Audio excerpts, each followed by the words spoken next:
For the last 5 days, protesters have been clashing with federal immigration officers outside a particular ICE detention facility. It's in Newark, New Jersey, and there have been really horrible reports coming out of that place. And as a result, detainees are on a hunger strike, and outside you see what's going on. Democratic lawmakers have joined. And at one point, New Jersey U.S. Senator Andy Kim was caught up in the chaos and was affected by pepper spray, as you see right there. Detainees inside the facility released an open letter writing, "We feel physically tortured and psychologically due to poor food resources."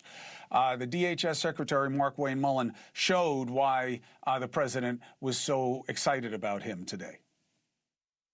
They say that that it's because they're on a hunger strike when there was only a handful of individuals that was refusing to eat because they want their ethnic group or their ethnic right food.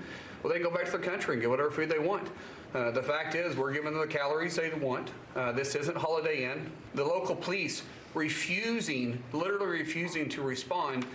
They barricade it, not allowing our employees to come in and out. ICE has to go out there, remove the barricade, and then you have one of the senators complain because he got splattered with a pepper ball. I'm sorry, you probably shouldn't have been there. So they're nodding, they like it. All right, let's bring in Border Czar Tom Homan's response. Thank you for joining us tonight, Tom. I heard you say somewhere, hey, what we're seeing at that facility is proof of why we need more facilities on federal land. Why isn't it proof that no matter where the facility is, Tom, you got to do the job the right way, or you're going to have American people get angry about it? We are doing the job the right way. As I said earlier today, Chris, we have the highest detention standards in the industry. Higher than any state prison, any federal lockup, BOP lockup, or any county jail. Highest detention. Go to ice.gov and look at the detention standards. Highest in the industry. We take very good care of these people. And look, no one wants to be detained. So criminal aliens are going to make an effort, say, oh, the food's bad, or I'm being mistreated. Bottom line is these facilities are inspected without announcement by the Inspector General's office, the Office of Professional Responsibility. They're inspected several times a year unannounced to look at the detention standards and make sure everything is going fine. Yeah, I got full confidence that Delaney is being run fine and people are being treated well. Tom, I let you make your argument here. You know I always do. I'm not saying this because it's like my opinion. I'm saying it because all the data is suggestive of this. Even if you forget about the reports and the spikes in complaints and the spikes in the types of complaints, your own data, you have the most deaths in 25, and now you're on track to beat it. Is that just a coincidence? And you have more reports and more injuries as a rate. First of all, we have the lowest deaths in custody of anybody. Lower deaths in custody per 100,000 of any state prison system or federal prison system. Lowest of all in deaths in custody. And we're dealing with people from third world nations who aren't in very good shape. Okay. Why is it up? Because we got to double the population we had last year.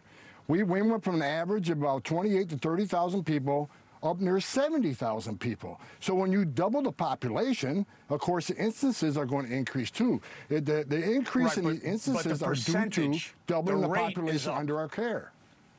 But look, then that's about your ability to handle that capacity. And if you can't handle that capacity, then don't have the capacity or get people who can handle it. But you can't say, hey, we got double it, so we're going to make double the mistakes. It's not double mistakes. If you look at the deaths in custody, what are they? Over 70% are heart attacks. Can you perceive someone going to have a heart attack tomorrow? We should put someone in the ICE detention facility, they get a full medical review within 48 hours. A lot of these people are dying of instant causes that are not seen. So it isn't because they're not being given a medication. It isn't because they're given inadequate medical care. You got to dig into the data. You just can't look at, well, the deaths are up. Well, the deaths are up because the population has doubled. And look at what is the cause of the death. And a lot of it is just quick, unknown deaths, unknown sickness that causes these deaths. But look at the rate of deaths per 100,000 in any state prison system or the Bureau of Prisons, ours is lower than all of them, Chris. All right, well, Tom, I'll take you at your word on that. I'm just saying, compared to you, you are doing a bad job statistically. You're up by rate, not just raw number because of the increased capacity. And the reports are up. Look, I just had someone on the show whose wife is being held for one of the stupidest reckonings of a criminal past I've ever heard of. And I got cases all the time where the wrong people are getting chased the wrong way. We've talked about this. My excuse for you guys is you're being asked to do too much. And people are going to make bad choices when they're overwhelmed. But you're saying they're doing a great job. Our detention standards are the highest in the industry. It's just a fact. As a matter of fact, when I was ICE director, But what does that mean? Maybe the industry sucks. Maybe you're being compared to how people protect against murderers and rapists, when mostly what you have are mothers and children. Chris, you need to go to ice.gov and look up detention standards and look at the quality of these standards. People die in custody. It's unfortunate. I don't want to see anybody die. And as far as doing things right, I told you, people aren't doing something right, they'll be held accountable. We had this interview after the Minneapolis, and you know and I know there's been several people indicted for misconduct. We said people that are not doing their job, they violate policy, violate law, will be held accountable, and that has happened. And so look, we're going to continue to detain people, we're going to continue to deport people. And as far as the hunger strikes, I've been dealing with hunger strikes for 40 years. Hunger strike is not going to result in you being released. You know, we just can't, okay, I'm not going to eat this week, so release me. That's not the way it is. I mean, the majority of people in this facility, a lot of them, you looked at them, they're murderers or child rapists, and these people need to be locked up. So what I'm asking for the congressmen and senators to go in there and look. And not only talk to the criminal illegal aliens and their side of the story, look at the video. Highly monitored facilities, look at the video, talk to the guards. Look at the medical reports. You know, in these facilities, and I mean this, you know how many lives ICE has saved in these facilities? Because during their medical review, we find something they didn't even know they had. And we provide acute medical care to deal with that situation. In the family residential centers, sometimes we are the first people to give that child vaccination. I understand because that. they came to the third world nation where there wasn't that available. Right. Chris, we take very good, when these people come in our custody, we take it seriously about their care and feeding to take care of these people in our custody. Tom, I hear it. I've been working for over 20 years with you and the men and women on the border, okay? And I have said many times, in my experience, the CBP do the job with the highest degree of integrity I've seen across law enforcement, okay? And I think we have good law enforcement by and large. However, in this second administration, there are more complaints. There are more ugly incidents that we have seen on tape. There are more complaints about what's going on in detention. There are more illnesses in there, and there are more deaths. I'm not saying ICE is an evil agency. I would never say that. I'm not saying that about you. I take you at your word on these things. But the data is bad. The videos are bad.